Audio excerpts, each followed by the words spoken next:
곡식은 남의 것이 잘 되어 보이고 자식은 제 자식이 잘나 보인다. 라는 말인데요. 제가 결혼 생활을 하면서 겪었던 일과 너무나도 일맥상통하는 말이라 정말 좋아하는 속담입니다. 제가 이렇게만 말해도 제가 오늘 무슨 얘기를 할 건지 짐작하시는 분들이 많으실 거예요. 네, 맞습니다. 저는 오늘 자기 아들만 잘난 줄 알고 절 무시하다가 제가 돈을 잘 버니 제 돈을 탐내는 시모에 대한 이야기를 하려고요. 그 잘난 아들이 어떻게 되었는지도 끝까지 들어주시면 좋을 것 같아요. 그럼 제 이야기를 시작해 보겠습니다. 저는 부족하지 않은 집안의 장녀로 태어나 평범하게 자랐어요. 대학을 졸업하고 나선 작은 의류회사에서 일을 하게 되었죠. 작은 회사들이 보통 그렇듯이 업무 경계가 명확하진 않았어요. 때로는 디자인도 하고 직접 미싱질도 하면서 샘플 옷을 만들기도 했죠. 동대문에 원단이나 부자재를 떼러가는 일도 했고요. 체계도 없고 잡일이 많았지만 그래도 제 적성엔 잘 맞았는지 재미있더라고요.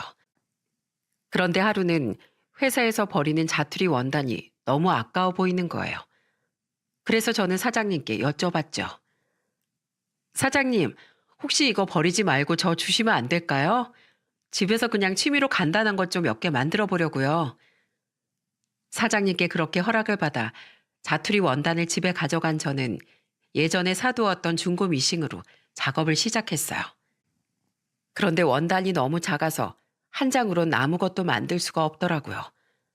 그래서 잘 어울리는 원단 여러 개를 조각처럼 이어붙여서 파우치나 필통 등 여러 가지 소품을 만들어 봤답니다. 그런데 생각보다 완성품이 예뻐서 주변 사람들한테 선물을 해도 되겠더라고요. 그래서 전 만든 작품들을 회사에 가져가 직원들한테 나눠줬답니다. 어머, 이거 정말 세영 씨가 만든 거예요? 너무 잘 만들었다. 역시 세영 씨가 손재준 장난 아니라니까. 다들 제가 만든 선물을 좋아해 주시더라고요. 사장님도 저한테 버리는 원단으로 활용을 잘한다면서 칭찬해 주셨죠. 그 이후로 회사에서 나온 자투리 원단은 전부 제 차지가 되었답니다. 그렇게 일을 하다 보니 어느새 저도 20대 후반이 되었어요. 그리고 그때 당시에 만나던 남편과 결혼 약속을 하게 되었죠. 남편은 저보다 몇 살 많은 은행원이었는데 성실하고 자상한 모습에 결혼을 결심하게 되었어요. 그런데 결혼을 하기 위해 시댁에 인사를 드리러 갔더니 시모가 저를 마음에 들어하지 않는 거예요. 초면이었는데도 불구하고 제 앞에서 싫은 티를 팍팍 내더라고요. 작은 의류회사에 다닌다고? 그거 월급 200은 주니? 아유, 기껏 내 아들 열심히 키워서 은행원 만들어 놨더니 꼴랑 중소기업 다니는 여자야? 아니지. 중소기업이 뭐야. 그 정도면 그냥 동네 구멍가게 아니니? 난 또 어디 대기업 다니는 여자나 아니면 사짜 직업 정도는 데려올 줄 알았더니만. 동학이 너 여자 보는 눈 이렇게 없어서 어떡하니? 어머니, 우리 세영 씨 좋은 여자예요. 그리고 월급이 얼마든 열심히 일하는 게 중요한 거죠. 어차피 나중에 아이 나오면 당분간 일 못할 텐데 저만 많이 벌면 되는 거 아니겠어요? 그러니까 너무 안 좋게만 생각하지 마시고 저희 결혼 허락해 주세요. 남편의 시모 앞에서 제 편을 들어주더라고요. 저는 남편을 많이 사랑하기도 했고 어차피 결혼할 거 시어머니와 잘 지내는 게 좋겠다 싶어서 애교 섞인 말투로 이렇게 얘기했어요. 어머님, 저 비록 월급은 동학 씨보다 적지만 그래도 알뜰하게 돈도 잘 모으고 열심히 살고 있어요. 결혼해서도 살림이면 살림, 일이면 일, 다 잘할 자신 있고요. 어머님, 제가 결혼하면 어머님한테도 정말 잘할 테니까 저 좀 예쁘게 봐주세요. 네? 아이고, 이 요망한 거. 너 내가 두고 본다. 자고로 여잔 지 서방 하늘처럼 떠받들어야 되는 거야. 너 결혼하고 나서 우리 동학이 쥐잡듯이 잡으면 내가 너 가만 안 둬. 우리 동학이 봐서 허락해 주는 거니까 너 앞으로 잘해. 알겠냐? 요즘 세상이 어떤 세상인데 남편은 하늘처럼 떠받들고 살라는 시모의 말에 조금 황당하긴 했습니다. 하지만 살아온 세대가 다르다 보니 그렇게 생각할 수도 있겠다 싶었어요. 그래서 저는 좋게 좋게 알겠다고 대답했습니다. 그리고 얼마 후 저는 남편과 결혼을 하게 되었어요. 그런데 신혼여행을 갔다 와 시댁에 인사드리러 갔던 날, 식사하던 도중에 시모가 저에게 이런 말을 하더라고요. 이해, 너 우리 동학이가 나한테 용돈으로 매달 50만 원씩 주고 있던 거 알고 있지? 내가 혹시나 해서 하는 말인데 너 결혼했다고 그 돈 끊어라 마라 하지 마라. 네? 50만 원이요? 전 처음 듣는 얘긴데. 뭐라고? 처음 들어? 그럼 지금이라도 들었으니 됐네. 아무튼 아무리 결혼은 너랑 했다지만 내가 살아있는 한 동학이는 내 아들이야. 요즘 젊은 애들은 결혼하고 나면 뭐 자기들끼리 독립된 가정이라느니 뭐라느니 하면서 부모 용돈까지 끊어버린 애들이 있던데 그런 건 부모도 모르는 호로 자식들이나 하는 일인 거야. 알겠니? 혹시라도 네가 마누라랍시고 이래라 저래라 할까봐 내 미리 얘기하는 거다. 결혼 전에 남편과 각자의 재산 상황이나 지출 같은 건 공유를 했었지만 시부모님 용돈은 처음 듣는 얘기였습니다. 그런데 어른 앞에서 용돈을 주니 많이 실랑이를 하는 것도 예의가 아닌 것 같아 일단은 집에 가서 남편과 다시 대화를 해보기로 했어요. 그리고 그날 집에 돌아온 저는 남편에게 물었죠. 여보, 용돈 50만 원이라니 그런 얘기를 왜 나한테 미리 얘기 안 했어? 이런 건 결혼 전에 나랑 공유했어야 되는 거 아니야? 뭐 큰 돈도 아니고 50만 원인데 왜 그래? 당신은 우리 부모님한테 드리는 용돈이 그렇게 아까워? 그리고 결혼 전에 나 혼자 벌었을 때나 50만 원이었지. 이제 결혼해서 당신이랑 같이 버니까 각각 50만 원씩 100만 원은 드려야 되는 거 아니야? 그게 무슨 소리야. 같이 버니까 100만 원이라니. 그럼 우리 부모님은? 그럼 나도 결혼해서 당신이랑 같이 버니까 우리 부모님한테도 매달 100만 원씩 드리면 되겠네. 당신네 집은 잘 살잖아. 우리 엄마는 없는 형편에 나랑 동생들 키운다고 고생하셨는데 그 정도도 못 드려? 그럼 우리 엄마 아빠는 고생 안 하셨어? 뭐 우리 집은 하늘에서 공짜로 돈이 뚝 떨어진 줄 알아? 됐어. 그럼 어머님한테 기존대로 용돈 50만 원씩 드릴 테니까 우리 집에도 똑같이 50만 원씩 드리는 걸로 해. 할 거면 공평하게 해야지. 한쪽 집에만 드리는 건 좀 아니잖아. 남편은 평소 저에게 자상했지만 시부모님 용돈 문제에 있어선 예민하게 나오더라고요. 아마 시댁 형편이 좋지 않아 그랬던 것 같아요. 그런데 시모에게 용돈을 보내는 날, 저희 엄마에게도 50만 원을 보냈더니 엄마한테서 전화가 오더라고요. 세영아, 이 돈은 뭐니? 갑자기 왜 50만 원을 보낸 거야? 엄마, 저 이제 결혼했으니까 저도 엄마 아빠한테 용돈 드리려고요. 남편이 시댁에 매달 50만 원씩 보낸다는데 전 엄마 아빠한테 아무것도 못 해드리면 너무 불효잖아요. 그러니까 그 돈으로 아빠랑 맛있는 것도 사드시고 나들이라도 한번 갔다 오세요. 아유, 이제 막 결혼해서 너희 아파트 대출금도 갚고 돈 들어갈 때가 많을 텐데 뭐하러 이 돈을 주니? 엄마 아빠는 이 돈 없어도 생활하는데 전혀 문제 없어. 이 돈 다시 보내줄 테니까 너희 필요한 데 써라. 제가 드린 용돈을 굳이 받지 않겠다며 제 계좌로 돌려보내 주신 걸 보니 맡겨놓은 돈 달라고 닥달하듯 하는 시모한 솔직히 비교가 되더라고요. 그래서 저는 그 돈을 모아 나중에 친정 부모님께 한꺼번에 드리기로 했어요. 초장부터 돈 타령을 해대는 시모 때문에 조금 트러블이 있긴 했지만 그래도 전반적으로 결혼 생활은 행복했답니다. 남편과 결혼한 지 얼마 되지 않아선 강아지를 2마리 입양했어요. 남편도 저도 둘 다 강아지를 좋아해서 예전부터 키우고 싶어 했거든요. 퇴근하고 들어오면 강아지가 꼬리치며 달려와 반겨주고 남편과 함께 맛있는 저녁밥을 차려서 먹는 것도 너무 좋았어요. 게다가 주말에 남편이 늦잠을 자면 저는 혼자 일찍 일어나 심심했었는데 그 시간에 자투리천으로 강아지 스카프나 옷 같은 걸 만드니까 시간도 잘 가고 재밌어서 좋더라고요. 그런데 시모는 제가 강아지를 키우는 것도 마음에 들지 않았었나 봐요. 저 혼자 고집 부려서 키우는 것도 아니고 남편이랑 상의하에 키우는 건데도 말이죠. 예, 넌 결혼을 했으면 애를 낳아야지. 무슨 개를 키우니? 아유, 이 털 날리는 것 좀 봐. 이거 다 내 아들 먹는 밥에 들어가는 거 아니냐?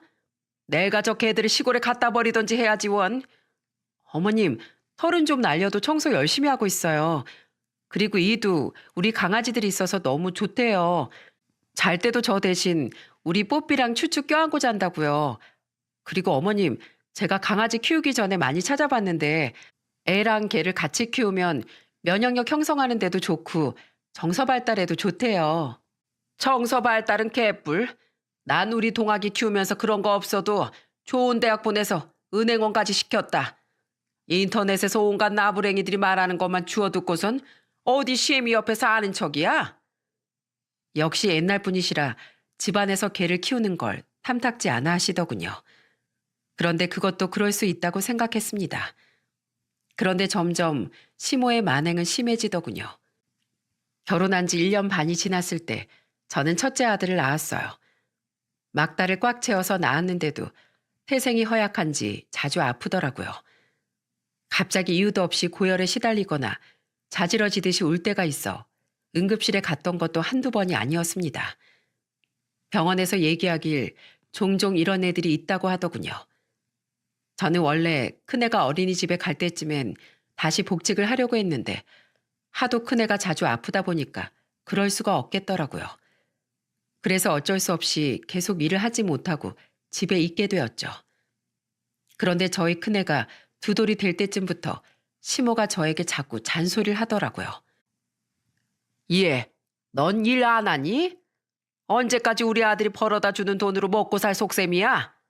너 아주 우리 잘나는 앵원 아들 등골 빨아먹으려고 결혼했구나. 요즘 애 엄마들은 애 낳자마자 출산휴가만 갔다 와서 바로 복직한다던데 넌 도대체 몇 년을 쉬는 거니? 어머님, 제가 쉬고 싶어서 쉬나요? 우리 애가 아픈데 어떻게 혼자 집에 놔두고 일을 하러 가냐고요. 여태까지 응급실을 몇 번이나 간 줄 아세요? 어머님 진짜 너무하세요. 어떻게 손주가 아픈데 그렇게 말씀하실 수가 있어요. 아니면 저 일하러 가는 동안 어머님이 책임지고 저희 애 봐주시려고 그런 말씀 하시는 거예요? 아, 허리도 아픈 내가 애를 어떻게 보니? 말이 되는 소리 좀 해라. 아유, 시어머니가 하는 말에 따박따박 대들기나 하고 내 너 같은 며느리 처음 본다. 안 그래도 큰애가 아파서 속상했는데 시모까지 그런 식으로 나오니 정말 속이 답답했어요. 그런데 정말 다행이었던 건 시간이 지날수록 저희의 건강이 나아졌다는 거예요. 원래 어릴 때 많이 아팠던 애들이 커서는 잔병 치레 없이 건강하다는 말이 있잖아요. 그래서 그런지 저희 큰애도 초등학교에 들어가고 나서는 완전히 건강이 회복되어 더 이상 응급실에 실려가는 일이 없게 되었죠. 저는 그 사이에 둘째 아들도 낳고 계속 집에서 육아를 전담했답니다. 그런데 둘째 아들도 어린이집에 들어가고 나자 이제 저도 일을 다시 해야겠다는 생각이 들더라고요. 그래서 저는 취업 사이트도 뒤지고 여기저기 이력서도 내보았답니다. 하지만 경력이 단절된 기간이 너무 길어서 그랬을까요? 저를 뽑아주는 회사는 아무 데도 없었습니다. 뭐라도 할 게 없을까 싶어 집에서 노트북을 켜놓고 계속 인터넷을 뒤지고 있었는데 갑자기 저희 집 뽀삐가 저한테 달려와서 안기더라고요. 그런데 그때 뽀삐가 입고 있던 옷이 눈에 들어왔습니다. 그건 바로 제가 예전에 직접 만들어줬던 옷이었어요. 그때 저는 머릿속에 반짝 불이 켜지는 느낌을 받았습니다. 안 그래도 얼마 전에 반려견 관련 사업이 요즘 뜨는 중이라는 기사를 몇 번 봤었거든요. 요즘에 하도 반려견을 키우는 인구가 많다 보니까 반려견 용품이나 호텔, 미용 같은 관련 산업들이 잘 되는 추세래요. 그래서 저는 이거다 싶었죠. 제 손재주를 살려서 강아지 옷이나 장난감 같은 걸 만들어서 팔아보면 어떨까 하는 생각을 하게 되었어요. 그리고 바로 미싱을 꺼내 샘플을 몇 개 만들어 보았죠. 뽀삐야, 추추야, 이거 좀 입어보자. 너희들이 모델을 좀 해줘야 돼. 그 귀여운 얼굴로 사람들의 마음을 확 홀려버리는 거야. 알겠지? 저는 저희 집 강아지들에게 제가 만든 옷을 입히고 사진을 찍어서 SNS에 올리기 시작했어요. 그런데 제가 홍보를 잘 못해서 그런지 주문이 잘 들어오지 않더라고요.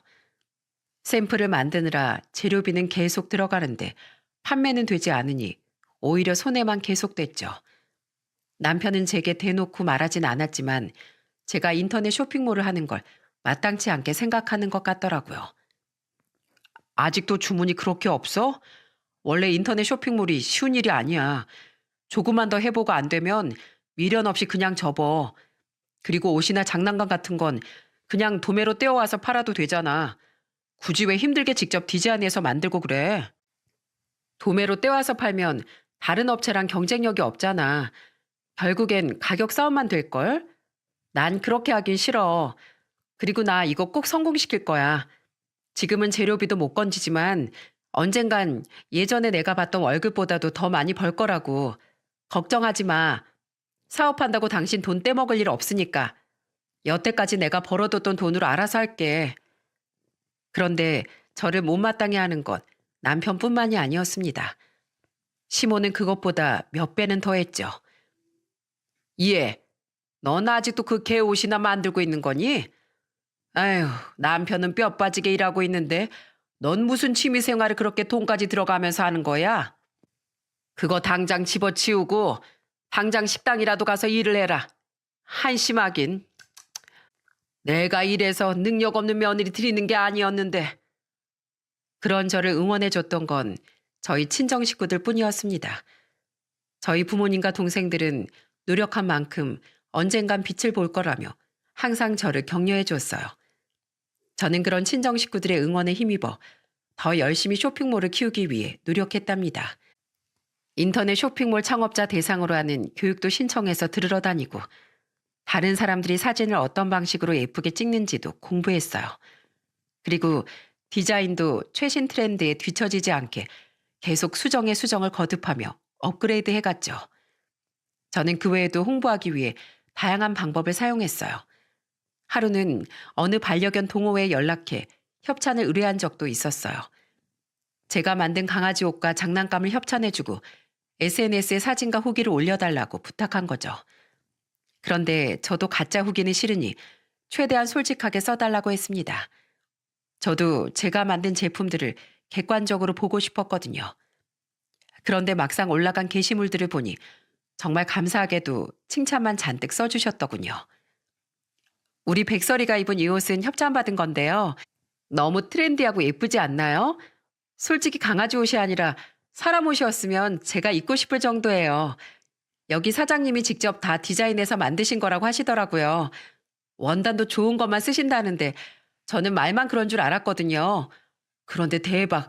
우리 백설이 원래 옷 입는 거 싫어하는 거 아시죠?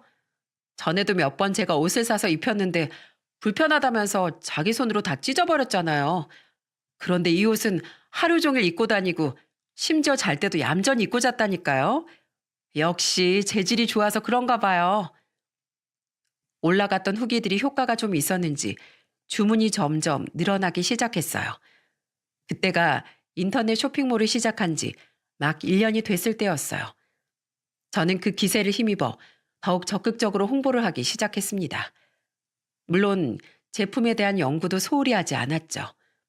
기본적으로 옷이나 장난감은 제가 직접 디자인을 하고 원단과 부재료도 고르고 골라 공장에 제작을 의뢰했어요. 그리고 제가 만들 수 없는 사료나 간식 같은 건 좋은 수입처를 찾아 수입을 하거나 국내에서 괜찮은 생산업체를 통해 납품을 받았죠. 그렇게 하다 보니 2년째부턴 점점 매출이 오르기 시작하더니 4년이 넘어가니까 월 2억까지 찍게 되었답니다.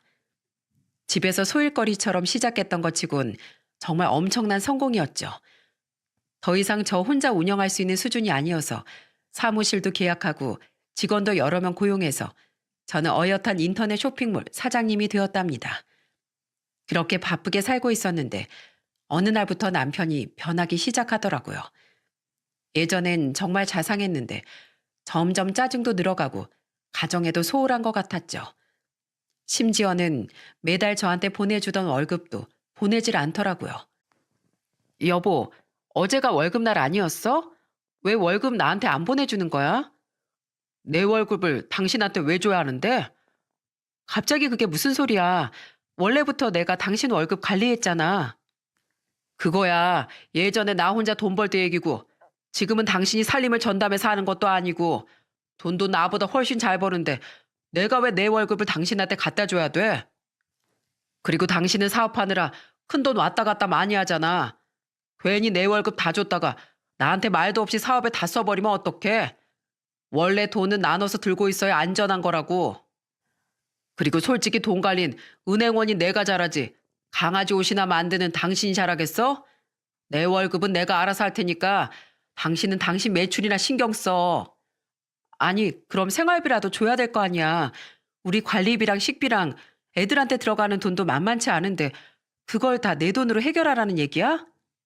아, 전엔 내 돈으로 다 해결했잖아. 그러면 이제 당신 돈으로 써도 되는 거 아니야? 그땐 애들 어릴 때라 내가 집에서 애들 보느라 일을 못해서 그런 거지. 내가 뭐 놀면서 당신 돈 펑펑 썼어? 그리고 지금 내가 당신보다 돈 잘 번다고 해서 당신이 집안일 전부 다 맡아서 하는 것도 아니잖아. 당신 애들 학교 일도 신경 안 쓰고 집안일도 나보다 적게 하면서 생활비 나보고 혼자 다 내라고? 그렇겐 절대 못해. 당신 말대로 당신 월급이니까 그걸로 뭘 하든 상관없는데 그래도 생활비 반씩 내는 걸로 해. 알았어? 저는 너무 황당했습니다. 결혼 전부터 돈 관리는 제가 하기로 합의가 된 부분이었는데 이제 와서 저랑 상의도 없이 월급을 안 주겠다고 통보하다뇨. 그리고 생활비까지 주지 않겠다는 얘기에 정말 분통이 터지는 줄 알았습니다. 저는 애들 키우느라 잘 다니고 있던 회사도 그만두고 경력까지 단절돼 몇 년을 돈도 못 벌고 고생만 했는데 말이죠. 게다가 이제와 제가 돈을 잘 버니 생활비를 안 주겠다니요. 정말 너무 뻔뻔한 거 아닙니까? 그래도 다행히 제가 강하게 나간 덕에 생활비만큼은 주는 걸로 얘기가 되어서 그나마 한시름 놓았습니다. 그런데 제 속을 긁어놓는 건 남편뿐만이 아니었어요. 본인 아들만 잘난 줄 아는 시모는 여전히 절 괴롭히지 못해 안달이었죠. 안 그래도 바빠 죽겠는데 자꾸만 저한테 전화를 해서 시비를 걸더라고요. 너 설마 바쁘다는 핑계로 우리 아들 밥도 안 챙겨주고 무시하는 거 아니지? 내가 결혼 전부터 얘기했지만 여잔 지 서방을 하늘처럼 떠받들어야 되는 거다. 게다가 우리 아들이 보통 아들이니? 너 우리 아들이니까 널 마누라로 받아줬지? 너 어디 가서 은행원 남편 만나지도 못한다. 능력 있는 남자한테 시집 왔으면 알아서 네가 잘 좀 해. 시모가 그럴 때마다 휴대폰을 집어 던지고 싶었던 적이 한두 번이 아니었네요. 그놈의 잘난 아들 타령. 그럴 거면 평생 아들을 끼고 살지 왜 결혼을 시키셨는지 이해가 안 가더군요. 저는 그럴 때마다 제 나름대로 받아치긴 했지만 속이 시커멓게 타들어가는 건 어쩔 수 없더라고요. 그런 생활이 2년 정도 반복이 되었을 때쯤이었어요. 예전부터 남편의 성격이 조금 변했다고 생각하긴 했는데 어느 날부턴 이상한 면이 점점 많이 보이더군요. 퇴근하고 집에 와서도 매일 컴퓨터와 휴대폰만 들여다보고 아이들이 놀아달라고 해도 귀찮다며 말도 걸지 못하게 했죠. 하루는 막내 아들이 학교 수학 숙제를 풀다가 잘 모르는 게 있어 남편한테 도와달라고 한 적이 있었어요. 그러자 남편은 아들한테 짜증을 확 내며 이렇게 말하더군요. 숙제 네가 알아서 해야지. 왜 아빠한테 와서 알려달라고 해? 아빠 지금 바쁜 거 안 보여? 귀찮게 하지 말고 얼른 저리 가. 초등학생이던 제 둘째 아들은 시무룩한 표정으로 숙제를 들고 방에 들어가더군요. 저는 그런 남편에게 애들한테 말 좀 예쁘게 할 수 없냐며 한마디 했어요. 그러자 바쁜데 귀찮게 하니까 그런 거 아니겠냐며 적반하장으로 나오더군요. 그런데 이상한 건 그것뿐만이 아니었습니다. 밤에 자려고 누웠는데 옆에 누워서 휴대폰만 보던 남편이 갑자기 히히거리고 웃거나 한숨을 푹푹 쉬는 등 이상한 행동을 하는 겁니다. 전 처음에 남편에게 여자가 생긴 건 아닌가 하는 의심이 들었습니다. 집에 들어오는 시간도 점점 늦어지고 가정에 너무 관심이 없었으니까요. 하지만 저는 아닐 거라고 생각하면서 최대한 제 머릿속에 피어오르는 의심을 잠재우려고 했어요. 그런데 어느 날 또 바쁘게 사무실에 나가 일을 하고 있는데 갑자기 시모한테서 또 전화가 오는 겁니다. 예, 너 지금 우리 집에 좀 와라. 내가 이번에 아는 떡집에서 떡을 좀 싸게 맞췄거든. 이거 낱개로 예쁘게 포장까지 되어 있으니까 우리 아들 일하는 은행에 좀 갖다 주거라. 어머님, 저 일하고 있잖아요. 제가 갑자기 그걸 어떻게 은행에 갖다 줘요. 그냥 택배로 보내주세요. 아니면 냉동실에 넣어두시면 제가 주말에 가져가던지 할게요. 아, 참말 말고 그냥 지금 와서 가져가라니깐. 우리 아들이 승진한 기념으로 맞춘 떡이야. 남편이 번듯한 은행에서 돈을 벌면 마누라가 알아서 내줄 착착해야지. 넌 어떻게 된 게 이런 것까지 내가 챙겨줘야 되니? 저는 너무 짜증났지만 시모의 말대로 떡을 갖다 주기로 했어요. 최근 들어 남편의 행동이 이상해 계속 의심이 됐는데 평생 의심하면서 사느니 그냥 떡도 갖다 줄 겸 한번 확인하고 오는 게 낫겠다 싶더라고요. 그리고 회사 사람들한테도 제가 와이프라는 걸 눈도장을 찍고 오면 조금은 안심이 될 것 같았어요. 그래서 저는 시댁에 들러 떡을 가지고 남편이 일하는 은행에 찾아갔습니다. 그런데 저는 그곳에서 엄청난 충격을 받고 말았어요. 저기요, 전 김동학 과장님 와이프인데요. 저희 남편 어디 갔나요? 오늘 출장이나 연수 간다는 얘기 못 들었거든요. 네? 김동학 과장님이요? 그분 그만두신 지 2년 넘었는데 잘못 찾아오신 거 아니에요? 남편이 은행을 그만뒀다니. 그것도 얼마 안 된 일도 아니고 2년 전에 그만뒀다니요. 저한텐 정말 청천벽력 같은 소리였습니다. 저한테 퇴사나 이직한다는 얘기도 이런 방구 없었고 매일 정해진 시간에 출근하는 건 기본에 일이 너무 많아 야근을 한다는 등 하길래 당연히 회사를 잘 다니고 있는 줄 알았거든요. 저는 너무 놀라 이게 어떻게 된 일인지 알아봐야겠다고 생각했습니다. 그런데 2년이나 절 속인 남편이 사실대로 말해줄 리가 없을 것 같았어요. 그래서 저는 출근하는 남편을 미행하기로 했습니다. 다음 날 남편은 또 아무렇지 않게 정장을 입고 출근을 한다며 집을 나서더군요. 저는 택시를 타고 그런 남편의 뒤를 쫓아갔어요. 그런데 남편이 웬 처음 보는 상가로 들어가지 않겠어요?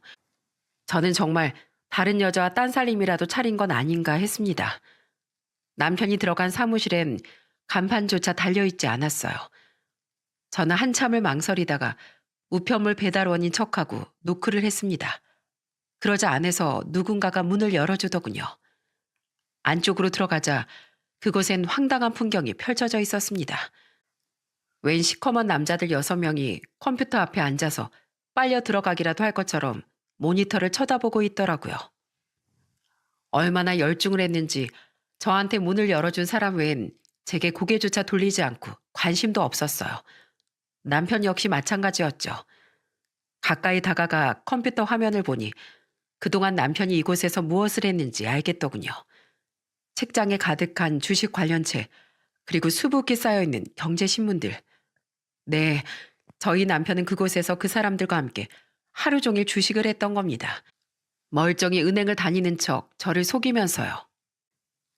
야, 김동아, 너 지금 여기서 뭐 하는 거야? 자신의 이름이 들리자 남편은 그제서야 모니터에서 눈을 떼고 저를 쳐다보더군요. 여보, 여긴 어떻게 온 거야? 당신이야말로 여기서 뭘 하고 있는 거냐고 내가 묻고 있잖아. 오늘 내가 당신 일하는 은행에 갔더니 이미 2년 전에 그만뒀다고 하더라. 설마 2년 전부터 회사 그만두고 여기서 주구장창 주식이나 하면서 있었던 거야?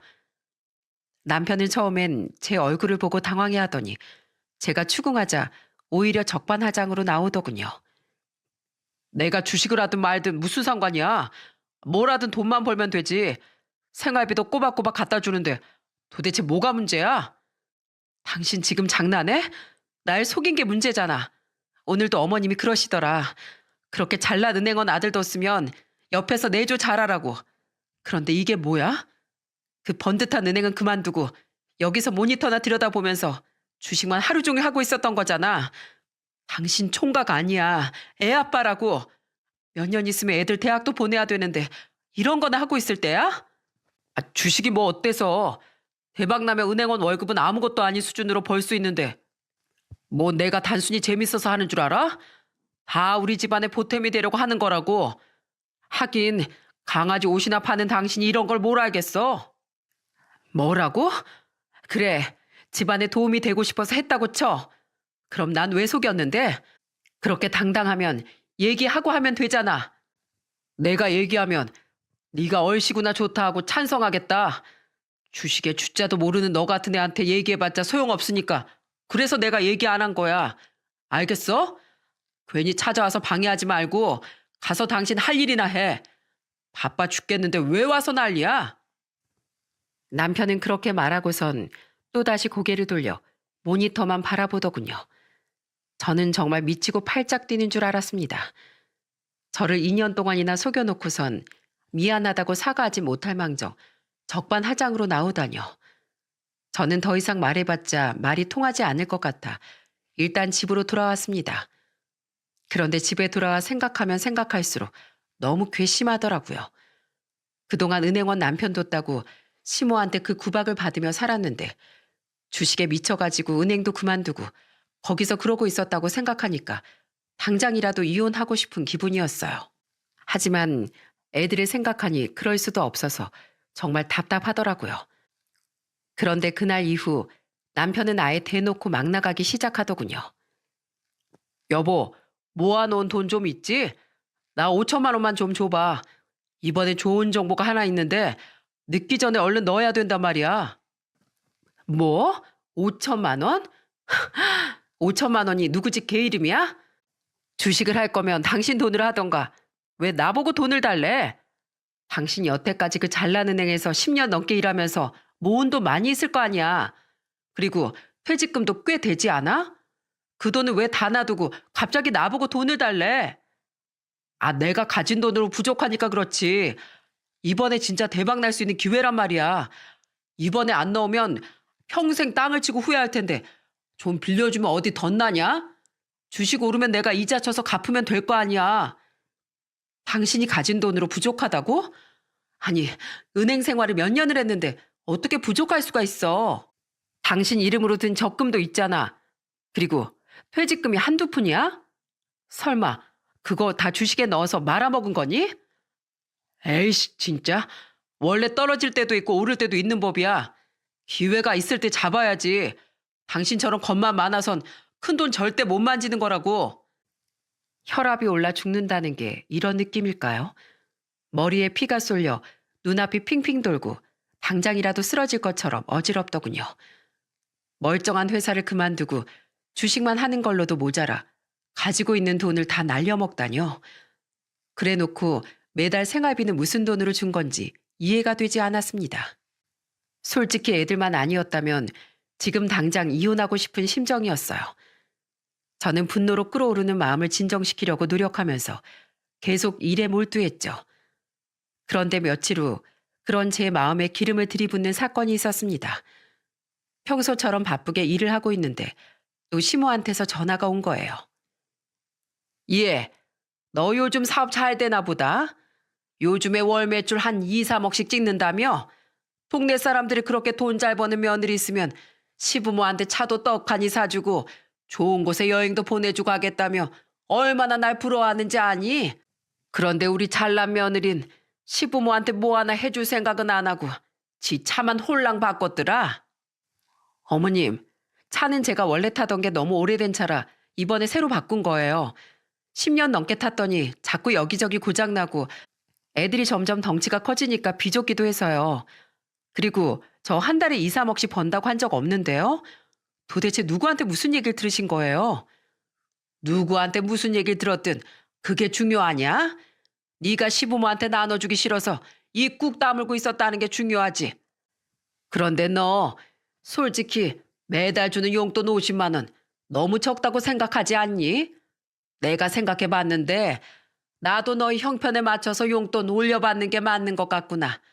다음 달부턴 200만 원 올려서 250만 원씩 주도록 해라. 어머님, 용돈을 어떻게 250만 원씩이나 드려요? 아, 왜 못 줘? 우리 아들이 벌어다 주는 연봉만 해도 8, 9천에다가 네가 버는 돈까지 하면 아주 펑펑 쓰게도 남겠구만. 잘난 은행원 아들하고 결혼하게 해줬으면 시부모한테 그 정도는 해야지. 넌 그 돈이 아깝니? 그놈의 은행원. 어머님, 지금 잘난 은행원 아들이라고 하셨어요? 그래, 그냥 은행원도 아니고 국내 1위 대형은행 다니는 아주 잘난 아들이지. 내가 너 결혼 전부터 몇 번씩이나 말했는데 아직도 못 알아들었냐?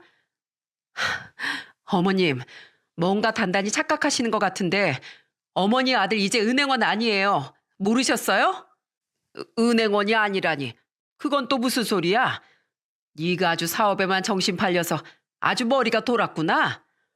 머리가 돈 건 제가 아니라 어머님 아들이죠. 그 잘난 아들 2년 전에 은행 그만두고 지금 끼리끼리 모여서 주식이나 하고 있다고요. 알기나 하세요? 뭐라고? 주식? 네, 말이 주식이지 그냥 백수라고요. 백수. 뭐? 백수? 네가 아주 시애미 앞에서 못하는 말이었구나. 감히 누구 아들 보고 백수래? 그럼 백수가 아니면 뭔가요?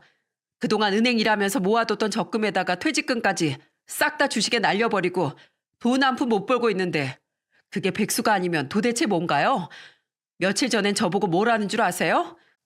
자기가 갖고 있는 돈 다 썼으니까 저보고 5천만 원만 달라고 하던데요. 어떡해요? 어머님 그 잘난 은행원 아들이 열심히 일해서 번 돈 다 탕진하고 돈 한 푼 없어서 마누라한테 빌려달라면서 빌빌거리고 있는데 이래도 아직 잘난 아들이에요? 말도 안 돼. 우리 동학이가 정말로 은행을 그만두고 가진 돈을 다 날려버렸다고? 아니야. 그럴 리가 없어. 당장 우리 동학이한테 전화해서 여기로 오라고 해라.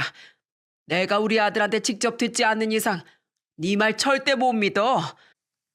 저는 바로 남편에게 전화해 지금 당장 시댁으로 오라고 했어요. 그리고 저도 시모가 그 잘난 아들의 입으로 실토하는 걸 보고 무슨 반응을 보일지 궁금해 시댁에 찾아갔죠. 갔더니 시모는 머리를 싸매고 들어 누워 있더라고요. 그런데 남편은 그런 시모를 보고선 오히려 저에게 타박을 하는 게 아니겠어요? 당신, 이게 도대체 어떻게 된 일이야? 당신이 전화로 우리 엄마한테 무슨 얘기를 했길래 이렇게 우리 엄마가 알아누우신 거냐고. 당신 엄마가 왜 이렇게 됐는지 궁금해? 당신이 백수된 거 알고 알아누우신 거야. 난 입 아프니까 당신 입으로 얘기해. 뭐가 어떻게 된 건지. 그러자 남편은 더 이상 속일 수 없다고 생각했는지 한숨을 푹푹 쉬면서 시모에게 사실을 털어놓기 시작하더군요. 엄마, 저 돈 날린 건 맞는데요. 금방 복구할 수 있어요. 지금 몇 명밖에 모르는 좋은 정보가 있다고요. 그래서 말인데요. 저 돈 좀 빌려주실 수 있어요? 딱 5천 정도면 괜찮을 것 같은데. 뭐? 5천? 너 지금 나한테 그 큰 돈이 있을 거라고 생각하고 말하는 거니? 아이, 이 집 담보로라도 잡아서 대출받아 주시면 되잖아요. 이번 기회만 잡으면 떼돈 벌 수 있는데 아들을 위해서 그 정도도 못 해주세요? 넌 돈 잘 버는 마누라 냅두고 왜 엄마한테 와서 돈을 달라고 해?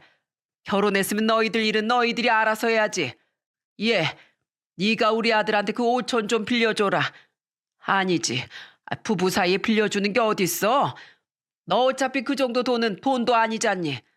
네 남편 투자 좀 하게 그 돈 좀 줘라.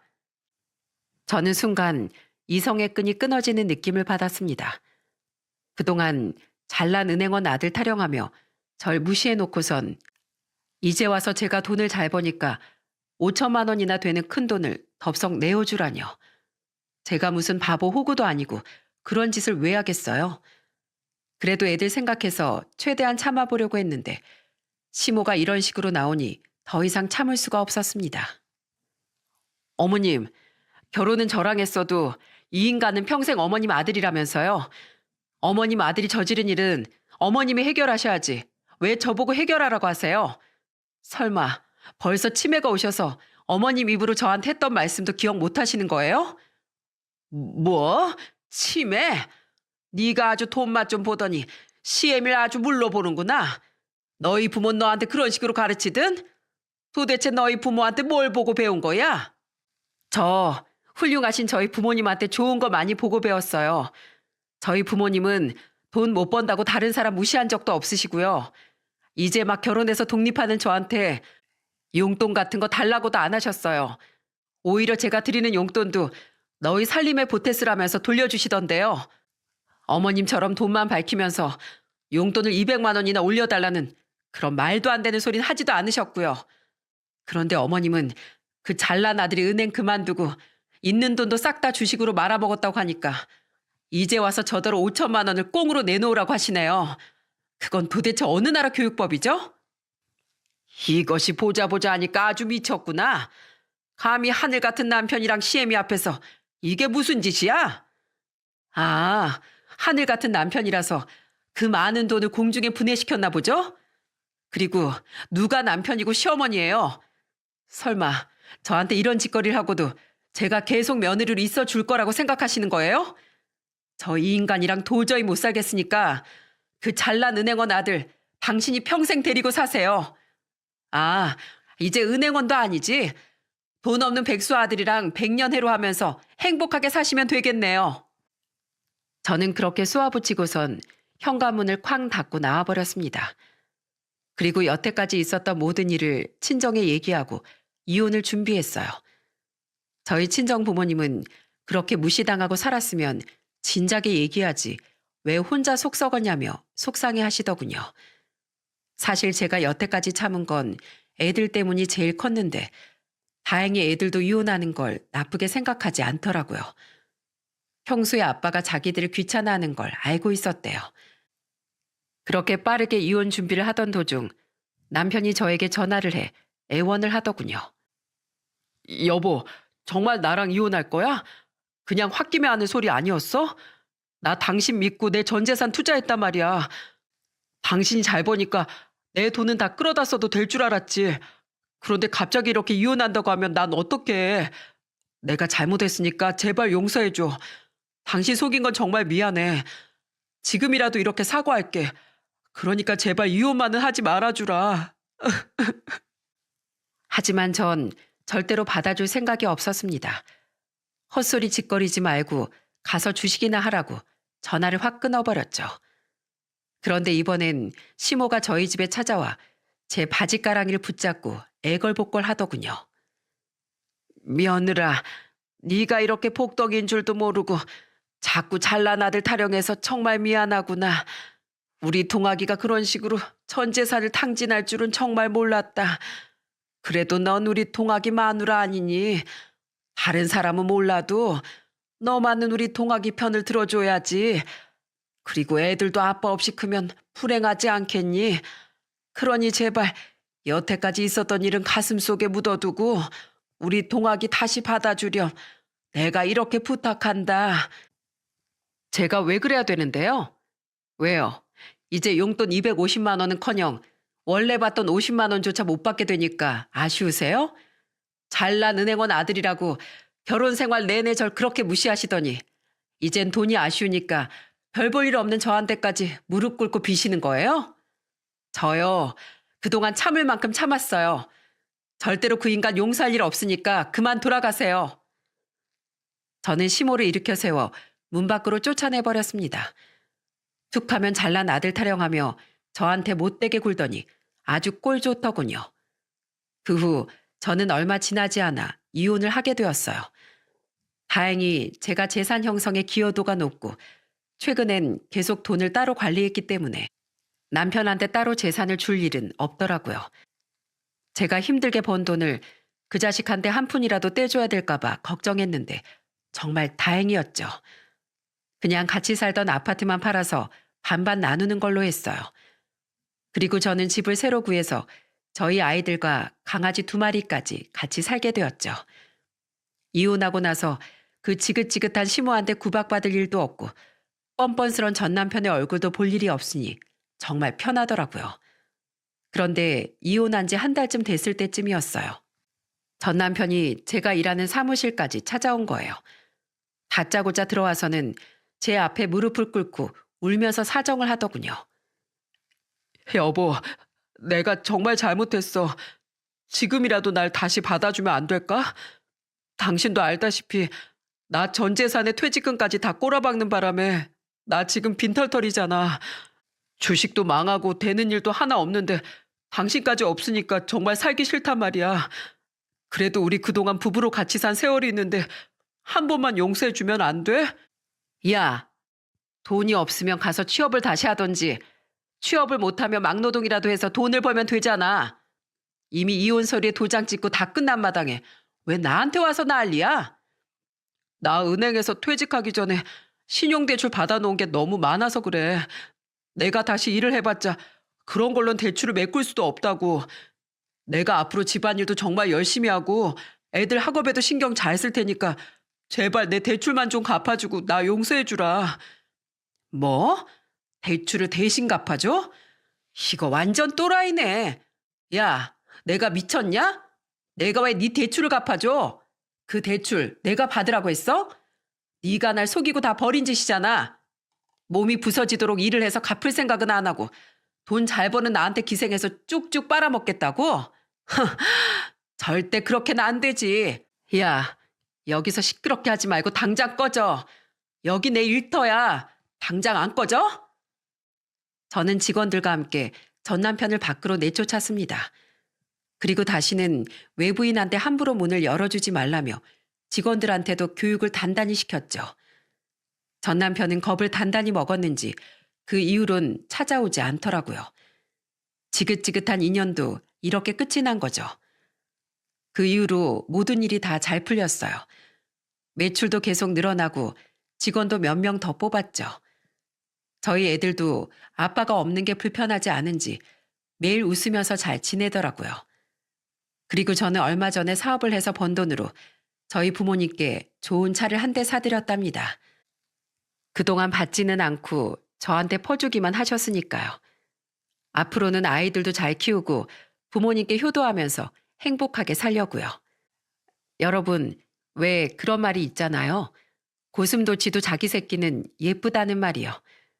주변에 못나 보이는 사람이 있어도 그 부모님의 눈에는 그 사람이 세상에서 제일 예쁘답니다. 누구나 자기 집에선 소중한 자식이죠. 그러니까 내 자식만 예쁘다고 하지 마시고 다른 집 자식들도 예뻐해 주셨으면 좋겠어요. 저의 전 시모처럼 남의 자식 무시하면서 살다간 언젠가 천벌을 받을 날이 올 테니까요. 그럼 여러분, 오늘도 행복하시고 좋은 일만 가득하셨으면 좋겠습니다. 감사합니다.